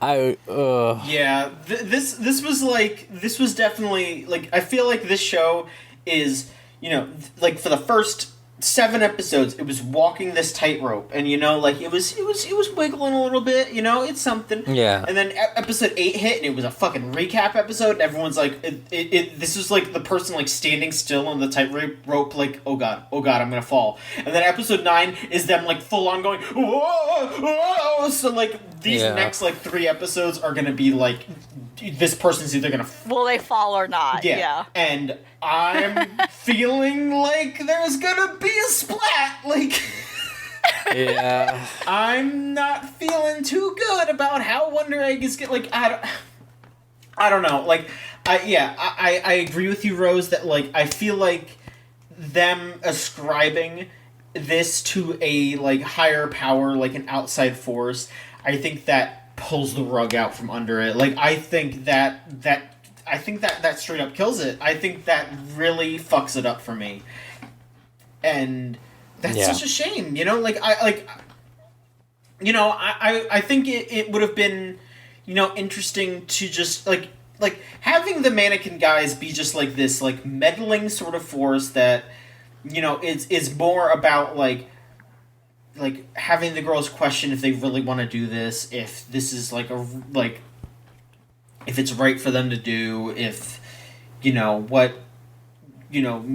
talking about why someone would end their own life, and, all these different things that it was doing, like, it wasn't perfect, but it was something that was admirable for trying as an anime, as something that is, like, this mainstream, and then near the end just going, well, actually, what if it was a space worm? Yeah, I don't know, like, at the very least, like, I feel like for Night in the Woods specifically, I think that was a bit of a swing and a miss with, like, trying to put a face on capitalism, because that whole game is just, like, about how capitalism is ruining small towns and ruining, not letting people live the way that they should live, etc., etc. And so that was just, like, a metaphor. But for this, like, I mean, obviously we don't see the full metaphor, so I would have to see the full thing, but they, like, it feels like such a turn, because, like, so much of, like you said, Night in the Woods, so much of that was, like, so much of the rest of the text of the game was so anti-capitalist and so, like, talking about that theme, that having something that is a metaphor for it appear doesn't completely kill it. But I feel like having this structure, having these characters react to things in this specific way, and then right at the end being like, well, it has to be more magical, like, that's a bummer. That is a bummer. And, like, it's not done. I want to see where it goes. I want to see how it ends. They might pull it off still, but it's a bit of a bummer. Like, I didn't really fully absorb that episode because I watched it right before we started, and, like, so did you, right, Rose? Yeah. Yeah, and it's just like, no, you're absolutely right. Like, it was a bizarre episode all the way through. Yeah, like, I cannot believe, like I don't know, I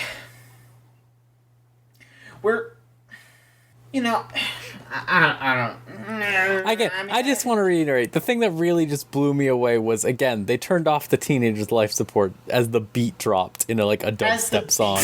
Like, that was what killed me. I was like, oh my god, I can't. I don't know. That was just something where I was just sitting there like, man, I don't know about these choices. They are like they have built up a good amount of goodwill over the past few episodes, and I feel like it is a huge shame that in one episode, I don't think they've gotten rid of all of it, but I feel like they've just, like, slammed their hand on the table and swept a big portion of it away. And, like, if it keeps going like this, it's going to be all gone by the end of the show. Like, yeah, I think, like, I'm just, like, where do they even go with this at this point, other than just doing the Madoka thing where they're like, we're doing it because entropy or some stupid fucking thing, right? Like, yeah, man, let me tell you, I am sick of entropy, okay? I'm just wanted to throw that out there. If you're a writer and you're going, I'm going to put in entropy, fuck you. Stop right now. You can be more creative than this, okay? No one gives a shit about entropy. There's enough. There's other problems you could examine that are way more interesting and realistic. Yeah. Ugh. Ugh. That theme song still hits, though. I'm gonna be honest. It's very good. It's a good theme song. I just want to like lay there and like look at my ceiling while that theme song's playing. Like it is like it gets into your brain and it's just like you are sad. Another aspect that I think that was getting me also was just I like. And on one hand, I get it, but on another hand, I'm just like the way that I think the like sexual assault type stuff in this episode was treated, or sexual harassment, I guess, to an extent, really, it was way too casual, I think, and it just felt like it didn't feel like. It didn't feel like it was being done for the sake of something. It felt more like the writers being like, well, I think we've covered it enough. I think people will get the gist when we throw this out here for themes or something like that. That's what it felt like to me. Like, yep, it's another one of those. Like, that's what it felt like. Yeah. Yeah, I feel that. It's so bizarre. It feels so bizarre. Yeah, I don't want to dominate this. I don't know if you have any other opinions, LV. You wanted to? No, not really. I do agree with the concerns about what direction this may head. Like in terms of like, okay, what is this concluding on at all? This was definitely made, which again, it just really negates like a lot of the stronger parts of the series. I especially thought like the one scene where Ai is, talking with Nehru about like her debating over what her point of life support before the beat dropped. But that moment was really strong where like, again, we kind of have like a now stronger progress to figuring out like what did happen with Ai and her friend, and it really highlights a strong point where Ai is a very empathetic person, and she's often the one calming down the rest of the group and letting people remember, like, okay, letting people have like letting people at least second guess what they're doing before they do it, even if they do. And her character has been very good and consistent with that, and it was a very nice moment where she wasn't thinking selfishly. She actually was she was admitting to herself about like her vices and like what all the bad things that have happened to her, to kind of relate to Nehru, who kind of has no sense of like human like emotion, as revealed in here. She was never raised in a normal setting at all. She was not raised to be human. She was raised to be like a machine in a way, to like as a prodigy. She was just raised to produce data essentially, so which explains a lot of her personality. So it that was like a very strong moment. I think that was something that stood out to me, and it's just sad how that was. Then the beat dropped, and then everything. Everything was. That actually reminded me that I think a little touch that I did appreciate is that when they all start arguing with each other, and Ai puts her hood on, that was very realistic. Just like an anxiety response, I guess. I thought again, the animation in general is just still fantastic stuff. Like, it's really, really good. It's just a shame about the the beat did drop, but it was a good song. I liked that. I just was like, maybe this could have been used during the battle instead of euthanization. I don't. Oh my god. We're always bringing up like best sounds or whatever. We're gonna have to bring in like a worst use of music award. Yeah, that's the game for anime of the year at the end. God. I also I just want to say, her saying albinos bring good fortune was like, very weird.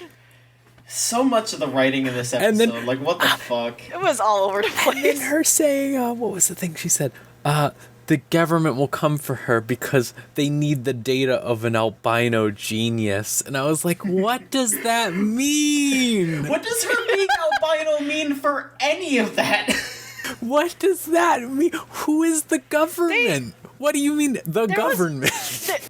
There was really questionable writing here where I think they really failed to, I don't know about fail completely, but they did not know how to write a character who has no empathy. Like, I think that's what they were trying to do, but then it came out really awkward with whatever they were trying to say. I think, like, I don't think they meant any of that in an offensive way. They were trying to make her sound really objective, really dry, and it just came out wrong. You know, I think that's what happened here. I mean, it was really clumsy, I think, at even best. then it's insane. Like, even if she's not, even if she was empathetic, like, even an empathetic person wouldn't be like, oh, her fucking powerful albino genes need to be studied by I don't know where that comes from. Fucking cares? I don't know in this day and age where that comes from. I don't know. It was insane. Where is that? Yeah, I also, honestly, now they say that girl's whole everything about her, every single thing about her screams, I wanted to make a Monogatari character.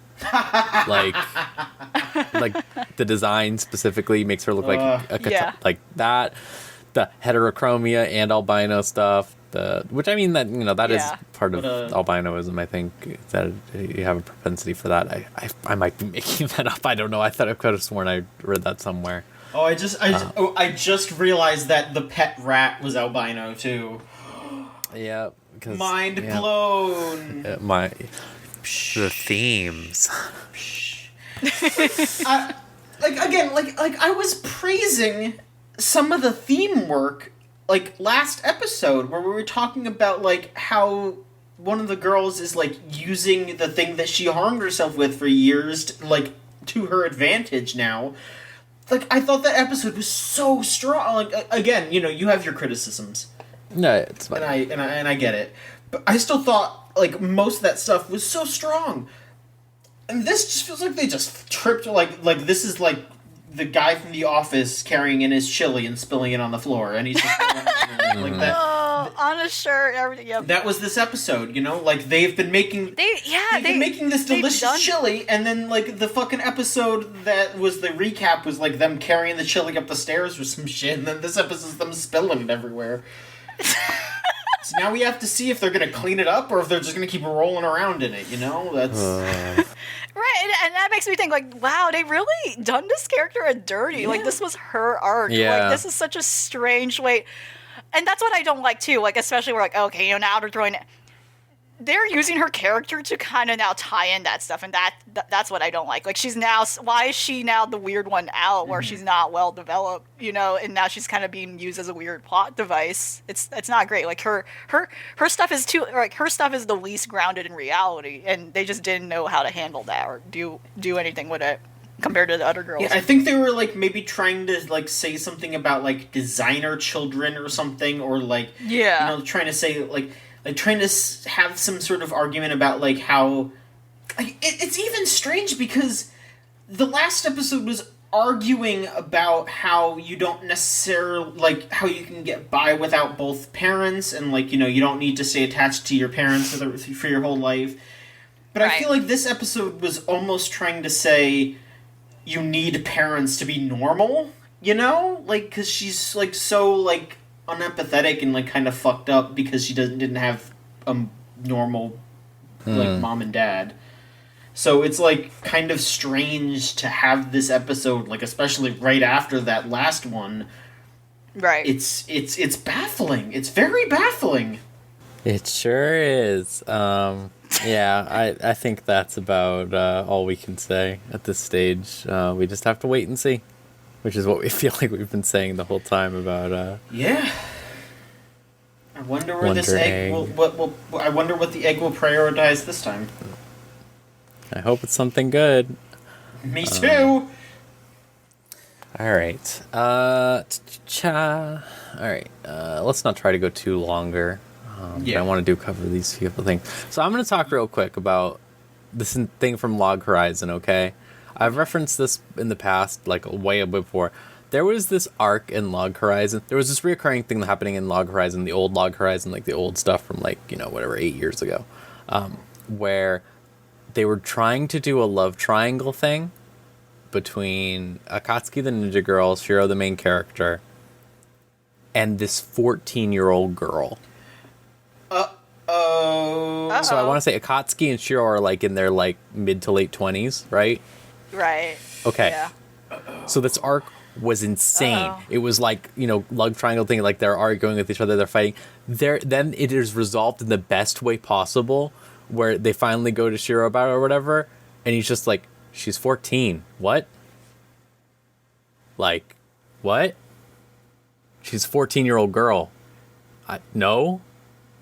Why would I date a 14-year-old? And then everyone's like, you know what? He raises a good point. Why would he date a 14-year-old? Like, it's just, like, resolved like that. And it's like, okay, good. So, you had, like, this is normal. Okay, good. For some reason, they've brought this arc back again. Uh-oh. However, I think, like, all the other characters are, like, raising the point again. Like, basically, they were like, oh, we got her all dressed up or whatever so that she can, like, look good and try to get a go on a date with him or whatever. Again, he is completely checked out of that, obviously. But, like, then, like, another character's like, don't you think it's bad to do this to her? Like, don't you think it's bad to keep telling her to try to date, like, a 28-year-old guy? And the other's like, well, we have to help her get confidence in herself and stuff like that. But this time around, like, nobody is taking her seriously. So, like Akatsuki isn't, like, being like, oh, no, I have, this will be dangerous, or whatever. She's just like, oh, yep, there's that kid again. Like, it's such a weird thing that they've brought up. I don't know why they do this. Because, again, they're in the right? Like, compared to, like, other series, they would just genuinely treat this with, like, sincerity and seriousness. But the fact that it exists at all is what's strange to me, right? Like, that this is a plot thread is so weird. Right. Why did they need to revisit something that they kind of had a conclusion? All already? I can think of is since they are analyzing... Yeah, I think it's just because they're this dude who made this is the most, like, real head about MMO stuff, like I've said before. Like, they cover all of the aspects of the MMO so well and, like, realistically, unlike other stuff. And I think they're just trying to capture that weird age dynamic that happens in, like, WoW guilds and stuff. Like, I remember that happened to me when I was a kid or whatever. Yeah, especially when you don't realize someone's actual age. Yeah. And it's very interesting. Once you find out, it does change that dynamic a lot. Yeah. But that was just a weird little thing. I was just like, it's so weird because I just don't know why they do it. That's just what I don't know why they do it. It's very strange to me. And then the other weird update I was going to say is that in the Slime anime, to resolve something, he decided he's going to murder 10,000 people. He has not morally reckoned with this or acted like it is a problem. He's just going to do it. Did you say the girl whose boobs keep She died. Yeah, gone? she died. Oh no. Yeah, now there's nothing to track anymore. Yeah. But I was just really shocked because, like, usually in shows like this, they do the moral dilemma, and he goes, no way, why would I kill 10,000? But he was just like, fuck it, sure. Let's kill 10,000 people. Right. I was like, okay, sure. This is for a 3% chance that he can bring people back to life or something or whatever, which is actually, that's the insane part to me. 3%. I have never heard anything like that. It's always 1%, right? It's always like, what is 3%? Who's calculating this? Like, it's 3%. Like, I would have loved if they said it's like a 22% chance. I don't know, maybe like. That's more understandable. It's so weird. It's just 3%. It's like, is that to be like, well, it's not 1, so I'm in the right to do. I don't know. It's so weird. All right. He just needs to collect the Dragon Balls. I don't know what his issue is. Yeah, really. I don't know what he's doing. You're right. You're exactly right. As far as I know, there's no issue with that. Yeah, that was all I really want to cover. John, do you want to talk about either one of those shows you have on here on this list? I mean, I just have Your Camp and Heaven's Design Team, and you know what? They're both funny. I don't really have much to talk about there. Good, yeah. They're agreed. good. They're going. Heaven's Design Team is whipping ass, though. That whole... God, the penguin episode, yes. That was LV Origins there. Yeah. Yeah, the taller LV theory that I disturbing believe has... Yeah. Yeah, they're just It was very they're good. constantly. And then having fun. they actually used the word Slavic squad in it, which was messed up to me. It was a lot. They're having a lot of Yeah, fun. because penguins, they're the way their skeletal structure is, they don't really have knees, but in a sense, the knees are inside of them. I'm sorry, that sounds really weird, but that's my best way to describe it. Yeah, but they don't actually use them functionally. It's just in them, so their circulation's better. Which is the argument they go into in Heaven's design team. Of course. So no, you can't have a long leg penguin. It'll just die, which is what happened. And then your camp is just good. They're getting ready to go on their big camping trip. That's exciting. Ren's grandpa is so cool. He's so cool. He's really cool. I love that. That's basically the episode. I love that he's like, he's always trying to he's trying to like play off stuff. He's doing nice grandpa stuff where he's like, no, I'll set you up with like a new windshield or whatever, or I'll hand you down a windshield. And then he shows up and, like, gives it to her, and Ren's mom is like, oh, that's totally a new one. He bought you a new one. He just doesn't want to, like, he doesn't want to play it off. Like, that is 100% just grandpa shit. That is just grandpa being grandpa. Good as hell stuff. I loved it.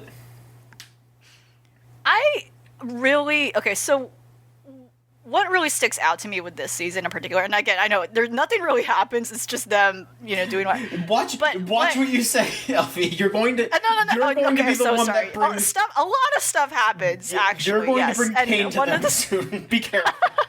Well, what I was going to go into was like they actually show now like these really wonderful dynamics with their families and how supportive their families are. It's really nice. And then I think about a lot of other here's these anime schoolgirls in this niche club activity. They don't show their families often. It's very exclusive to them, focusing on said activity or just doing the thing. Mm-hmm. Here, at least in this season of Eurocamp, they're showing their parents helping them and asking them oh, are you going to that thing?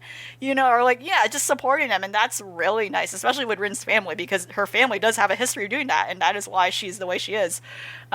Through her grandfather. So it's just very nice to see. Yeah. I like the show. I like the shows. Very nice. Yes. That's it. That's all I have to say. Alright, that's Heaven's design team. I realized I keep forgetting that I said before that I was going to start doing the thing where I say the show after we finish talking about it. I'm going to try to stay ahead of that going forward. We should try to do that on the main podcast too. I think that'll help for games. Okay. It's really hard, though. I did it that one episode, and then, it just stopped immediately the next time. I'm going to make a note of this. I'm going to make a Post-it note. Anyways, Elvie, less positively.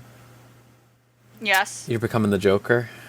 I think that's what's been happening. Yeah. So what's going on with Yashahime now? So I think do you think this is it for you? Do you think you're going to drop off, or? No. I have to finish this. But it's it definitely feels even more bleaker every time I watch it. I was like, oh man, they really are going to just have a season 2 because they don't care. There's honestly not much to say beyond me just being sad about it. It definitely being one of the most disappointing things, I think, for this year so far in terms of anime. Because they really don't know what they're doing here in terms of storytelling. There are so we reached a point where on my hand we have 4 different bad guys here, and they I guess they're in some they're in cahoots with each other. They're in a group conspiring against these girls. That's where we are now, and they as with everything else with the show, that they have not done a good job of properly explaining things. What is the significance of this? I am just as lost as these girls are, again, for some reason despite the fact that they keep running into these legacy characters from Inuyasha that can easily explain things to them and resolve all this, and they don't. I don't understand why they keep being vague around them. But yeah, we have these 4 bad guys, and they have not at all really, and they're all kind of interesting. They're all really goofy, but they're all very interesting. But they have not really even taken enough time to explore each of them. They kind of have been sporadically scattered across the series so far, And then now we're coming to terms of we're like, we got, they got some devious plan going on, but we rarely encountered them in the series, so that is kind of why I'm like, oh gosh, they're only gonna start exploring them in the second season, probably. Again, not clear if there will be one, but I have a bad feeling that they will, and I don't think I will watch the second season. That's really what it is. I'm not gonna drop off here, but if there is a continuation, I'm not gonna watch it, I think. Yeah, it's just, we reached a point where we have like maybe 1 or 2 episodes left of this thing. I don't know what's going on still. I don't know what's at stake. What are they fighting for? I don't know. That's it. That's my take. That is literally my comment on the series. I don't know what's going on in Yashahime. No one seems to know. That's just what I. No one does. Every day I get pushed. I don't read them. Okay, but every week I get pushed for some godforsaken reason on the little Google thing on your phone, where it gives you articles. Right. Random. Okay, so it has like the thing, and it says the Yashahime reviews from Anime News Network, and whoever's reviewing it over there is becoming the Joker too. Just like because I get to see the first sentence every time, and it's just they're like losing their mind. We're all losing our mind. I don't know. Like every time, it's just like the first sentence is always just something like, I don't know why I expect better from Yashahime, but here I am. Like it's just like some shit like that every week, God. And I'm just like, man, no one's having fun.